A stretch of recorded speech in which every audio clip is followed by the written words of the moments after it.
Para quem você vai votar para senador? Enquanto Álvaro e Moro brigam, Paulo Martins vai chegando. Eleições 2022, comentário do dia.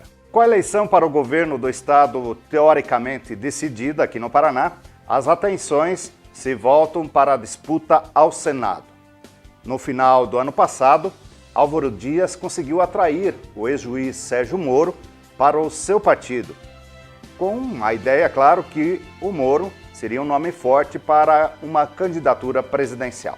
Mas Sérgio Moro roeu a corda e mudou para o União Brasil para ser candidato em São Paulo. Depois de levar um contra do TRE de São Paulo, acabou sendo candidato ao Senado aqui pelo Paraná, transformando-se, ironicamente, no principal adversário do próprio Álvaro Dias que o trouxe.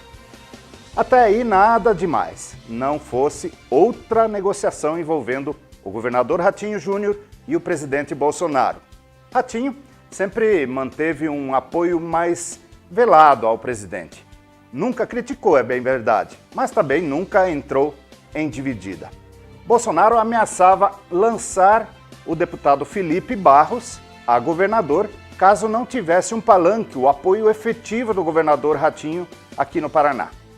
Para evitar esse desgaste e o risco de um segundo turno para o governo, Ratinho certamente decidiu acatar o pedido do presidente e definiu o seu apoio pessoal do Senado para o deputado federal Paulo Martins, que é o nome também apoiado por Bolsonaro. Apesar de, na coligação de Ratinho, ter 4 candidatos para o cargo. Isso, obviamente, tem gerado alguns constrangimentos. Na última segunda-feira, por exemplo, o governador Ratinho organizou um evento em Curitiba que envolveu cerca de 200 prefeitos. É claro que os candidatos ao Senado dos partidos da coligação quiseram um espaço naquele palanque. Paulo Martins, do PL, Sérgio Moro, do União Brasil, e Orlando Pessutti, do MDB, todos da coligação, estiveram lá e queriam falar. Sérgio Moro, no seu discurso, falou em tom amistoso, cumprimentando os seus colegas adversários. E lembrou que o único adversário é o PT, de Lula e Requião.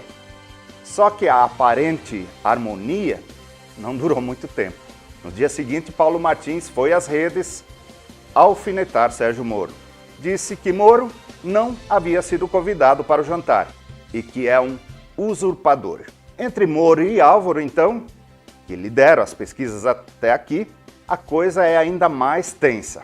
Ambos têm evitado os ataques diretos, mas na Justiça Eleitoral há uma movimentação muito intensa entre os dois que travam batalhas constantes. Enquanto Álvaro e Moro se atacam, o até então desconhecido Paulo Martins vai chegando nas pesquisas na garupa de Bolsonaro, saiu de 4%, foi para 11% e na última já apareceu com 15%. Para esquentar ainda mais esse clima, tem um debate entre os candidatos ao Senado programado na Band para esse sábado às 21h45. Com certeza vai ser uma boa oportunidade para medir a temperatura dessa disputa. Agora, o que mais você precisa saber nas eleições 2022? Essa semana já divulgamos 2 pesquisas para presidente da República aqui nesse quadro. Hoje vamos para a terceira. A primeira, você lembra do IPEC, que apontava a possibilidade de vitória de Lula já no primeiro turno. A outra, da Genial Quaest, apontava uma queda na diferença entre Lula e Bolsonaro.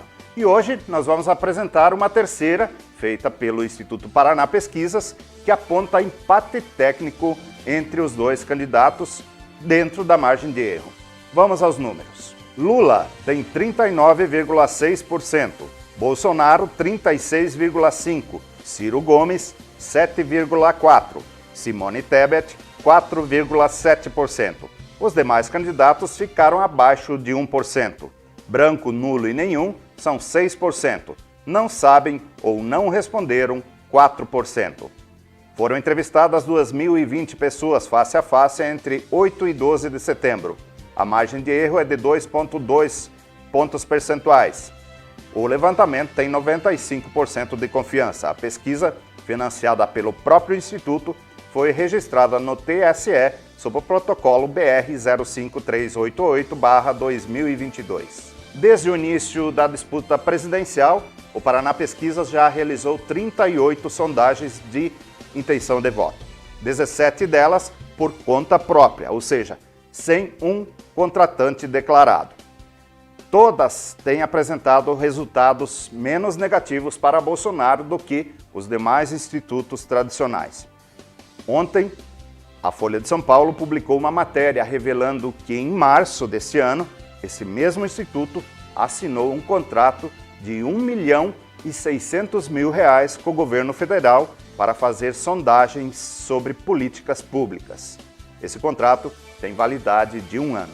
A campanha do presidente Jair Bolsonaro criou e impulsionou no Google um site que reúne notícias e conteúdos negativos para o ex-presidente Lula. Chamada de LulaFlix, a página foi criada em 30 de agosto e o domínio está registrado no CNPJ da campanha de reeleição de Bolsonaro. No entanto, a página não consta no TSE como pertencente ao time do presidente. Vem mais rolo e confusão por aí. A jornalista Vera Magalhães foi hostilizada e agredida verbalmente pelo deputado estadual Douglas Garcia, do Republicanos, após debate dos candidatos ao governo de São Paulo na noite da última terça-feira. O parlamentar estava no debate a convite da equipe do candidato bolsonarista Tarcísio de Freitas. Vários políticos, veículos de comunicação e o próprio candidato Tarcísio repudiaram a atitude. Por hoje é só, eu volto amanhã com mais um comentário político.